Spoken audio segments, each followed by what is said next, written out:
Hello everyone, today we are going to talk about transportation. In this chapter there are so many subtopics that we have to cover, but we are not talking about all those subtopics. We will be talking about few of those topics in this chapter, right? When we are talking about transportation, before I go to these transportation mediums, it's really important for us to talk about the importance of transportation. Without transportation, it's really difficult for us to perform trading. So therefore, we say it assists trading. And at the same time, because of this transportation, our standard of living has increased. So it's a good point. So it improves the standard of living. And it minimizes shortages of any business.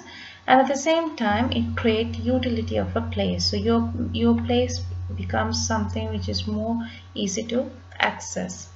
And it helps us to distribute the goods. So all these things are the importance of transportation. So when you are talking about transportation, there are mediums to do this transportation. So mainly you have to learn 6 types of transportation mediums. So in this picture I have included only 4 types of transportation mediums, as you can see: air transportation, road transportation, railway transportation, sea transportation. So the other 2 transportations are pipeline transportation and inland waterways transportation. So you have to talk about all these different types of transportation mediums in detail, but here I have not included in detail.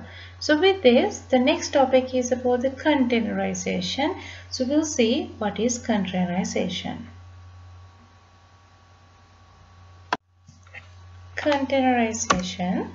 Containerization is about actually different types of containers. There are different types of containers, and the first type of container is a general purpose container. These sort of containers are used to carry any sort of good. And then there's another type of container called temperature control container. So these containers are used to carry perishable goods such as meat and dairy products.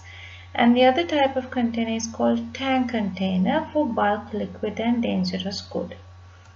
And there's another type of container called ventilated containers for organic products, especially when it comes to vegetables. You're carrying from one location to another. It takes a little bit of time. So during that time, vegetables need some fresh air. So this fresh air is circulated through these ventilated containers. And then there's another one called platform containers for machinery. So this is a picture of a platform container. You can see there's a big platform, so you can put machines on top of this platform when you are moving this container. And then you have another picture of a general purpose container, so you can put anything into this general purpose container. This is a picture of ventilated container for organic products. You can see there through this window the air is going to circulate. And then this is an example of tank container which used to carry bulk liquids. And finally, this is an example of temperature control containers. You can see it has refrigeration facility as well.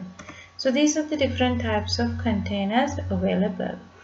And then there are advantages as well as disadvantages. The advantages are it protects the cargo because those are very huge containers, and it protects the cargo, plus it protects your packaging cost. You don't need to put extra efforts on packaging the product, because anyway through the containers your cargos are really protected. And then less chances of cargo being lost, and it carry bulky cargo, plus you have refrigerating facilities. The main disadvantage of containerization is it's very expensive and you need very high capital, as well as to drive these containers normally very skillful laborers are required. So those are the disadvantages of containerization. Thank you very much for watching my video. We can talk in detail about transportation chapter from my next video. So see you soon, and don't forget to subscribe.